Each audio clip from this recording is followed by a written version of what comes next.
Hola y bienvenidos de nuevo a The Crime Reel.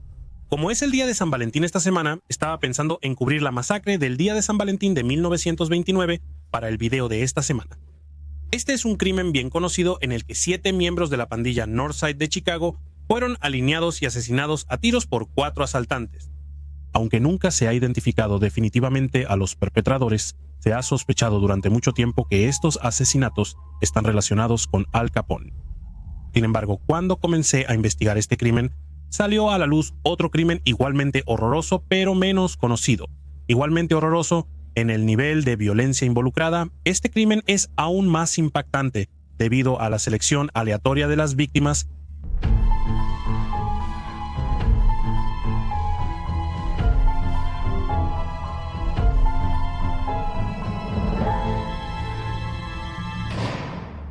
La masacre de Hollinsburg en Indiana tuvo lugar en las primeras horas del día de San Valentín de 1977, en el 48º aniversario del crimen de Chicago. Aunque no hay una conexión directa entre los dos crímenes, se podría preguntar si los famosos eventos de casi medio siglo antes habían influido en las mentes retorcidas de los perpetradores. En una zona remota del norte del condado de Park, en Indiana, Betty Jane Spencer estaba en casa con su hijo de 22 años, Gregory, y 2 de sus hijastros, Reeve de 16 años y Ralph de 14 años.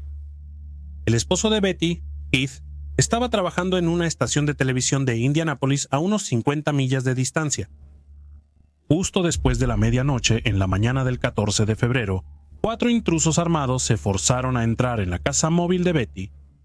Ordenaron a Betty y a sus hijos que se acostaran boca abajo en el suelo de la sala con las manos atadas a la espalda. Fue en este punto que Raymond Spencer, de 17 años, regresó a casa desde su trabajo en el restaurante Raccoon Lake. Ignoraba lo que ocurría en su hogar. Cuando entró, también le ordenaron que se acostara boca abajo en el suelo.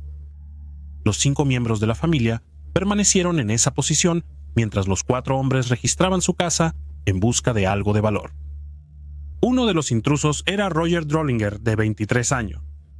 Ese mismo día, Roger se había reunido con su abogado en un motel de Crawfordsville para discutir su juicio en curso en el condado de Montgomery por cargos relacionados con drogas. Esperaba completamente ser enviado a prisión al día siguiente como resultado de este caso. Había decidido que quería usar su última noche de libertad para hacer algo un poco diferente. Roger era el más viejo y líder de facto del grupo. Los otros miembros eran Daniel Stonebreaker, de 20 años, Michael Wright, de 21, y David Smith, que tenía 17. Ese día los 4 hombres habían estado paseando en la camioneta de Roger cuando él les dijo que quería detenerse en algún lugar para matar a algunas personas sin ningún propósito, solo por diversión.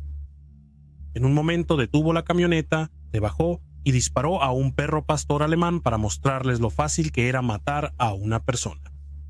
Tenía 3 escopetas y un revólver de calibre 38 en su camioneta en ese momento. Roger había decidido usar su última noche de libertad para cometer un asesinato por emoción mientras aún tenía la oportunidad de hacerlo.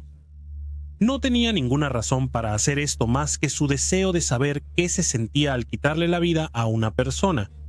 Los hombres trasladaron las armas a un coche que uno de ellos había alquilado la semana anterior. Luego comenzaron a conducir al azar buscando un lugar en el que cometer robo y asesinato. Después de aproximadamente 1 hora llegaron a la casa de los Spencer. Relativamente aislada, el vecino más cercano estaba a 1/4 de milla de distancia y con varios coches relativamente nuevos en la entrada, Roger decidió que este era el lugar perfecto. Luego condujo el coche hasta un camino lateral y el grupo comenzó a prepararse para entrar en la casa. Roger repartió un par de guantes a cada uno de los demás. Anteriormente había cargado y revisado completamente las armas y el sábado antes de los asesinatos cerró el cañón de cada una de las escopetas. Roger comenzó a hablar sobre matar a los ocupantes del remolque y cómo registrar el lugar y someter a las personas dentro. Continuó sugiriendo que los 4 hombres hicieran un pacto en el que cada uno de ellos estaría involucrado en disparar a los ocupantes y si se echaban atrás, ellos mismos serían disparados por los otros participantes. David comenzó a atarse un pañuelo alrededor de la cara, pero Roger le dijo que esto no era necesario. No iba a quedar nadie vivo para identificarlos. Mientras esperaban fuera de la casa, vieron a Kate Spencer salir para trabajar. Luego cortaron las líneas telefónicas y entraron.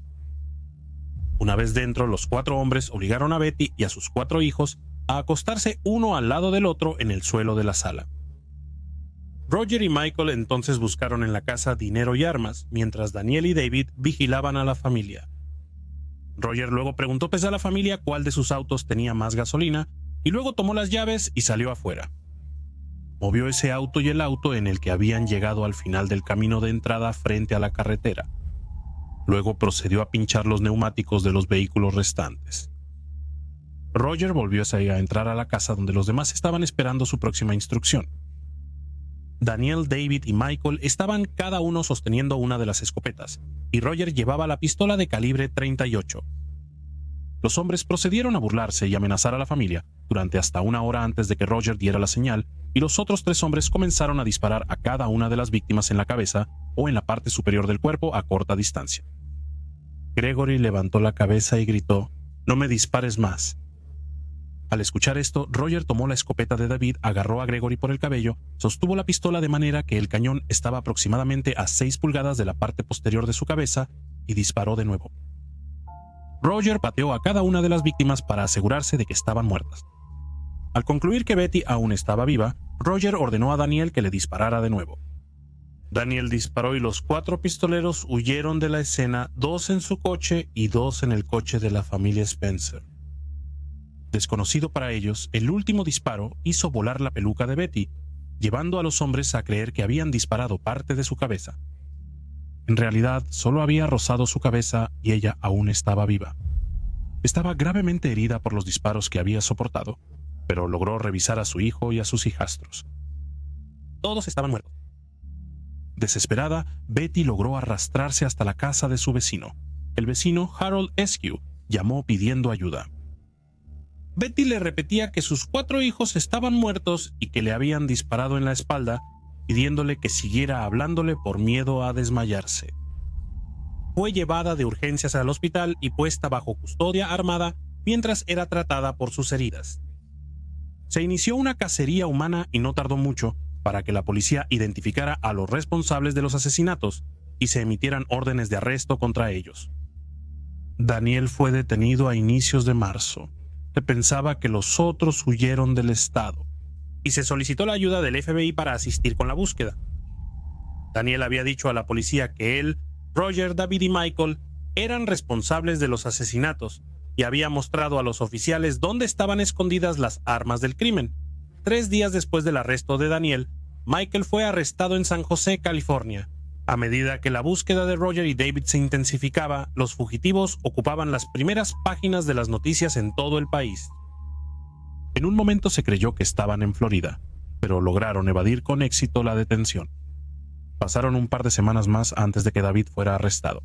En un Holiday Inn en Kentucky, luego el 11 de abril, Roger se entregó al FBI en las oficinas de su abogado en Indianápolis. Estaba con su esposa Kathy, de 17 años, y su hija Amy, de 3 años en ese momento, y habló con los reporteros sobre los asesinatos, afirmando que de ninguna manera estuvo cerca de eso, que de ninguna manera asesinó a nadie. Tengo una esposa e hija, y de ninguna manera habría quitado la vida de los hijos de otra persona. Continuó afirmando que la noche de los asesinatos estaba con su esposa y David en una lavandería en Waynetown. Luego dijo que fue a visitar a sus padres y a su abogado antes de irse a casa a dormir alrededor de las 10:30 p.m. Cuando le preguntaron si creía que Daniel y Michael estaban involucrados en los asesinatos, dijo que están locos, están chiflados, me asustan. Y cuando le preguntaron si creía que Daniel podría haberlo implicado en los asesinatos, respondió que ya lo había hecho antes. Los 4 hombres serían juzgados por separado. El caso de Roger fue el primero en ir a juicio. Tanto Daniel como Michael testificaron en su contra. Michael afirmó que los asesinatos fueron solo por diversión y que el plan era disparar a la gente, tomar su sangre y escribir Helter Skelter en las paredes y el refrigerador. Helter Skelter se encontró escrito en sangre en las paredes de la casa de Sharon Tate en Los Ángeles después de los asesinatos de 5 personas en 1969, y Michael continuó afirmando que Roger estaba algo impresionado por Charles Manson. Betty pudo identificar a sus atacantes y testificar contra Roger en el juicio. Identificó a Roger como el hombre con la voz autoritaria y dominante que dio las órdenes que comenzaron los asesinatos. Se vio obligada a revivir los eventos de esa noche, afirmando que había algunos ruidos de clic detrás de nosotros y de repente se disparó un tiro desde detrás de Greg. Escuché este horrible ruido y me di cuenta de que era sangre saliendo de nuestros chicos. No sé cómo describirlo, casi como una cascada. Roger testificó en su propio nombre en su juicio durante casi 2 horas y media. Habló con calma, proclamando su completa inocencia. Su esposa Kathy y su padre Nathan también testificaron que él estaba en casa en la cama.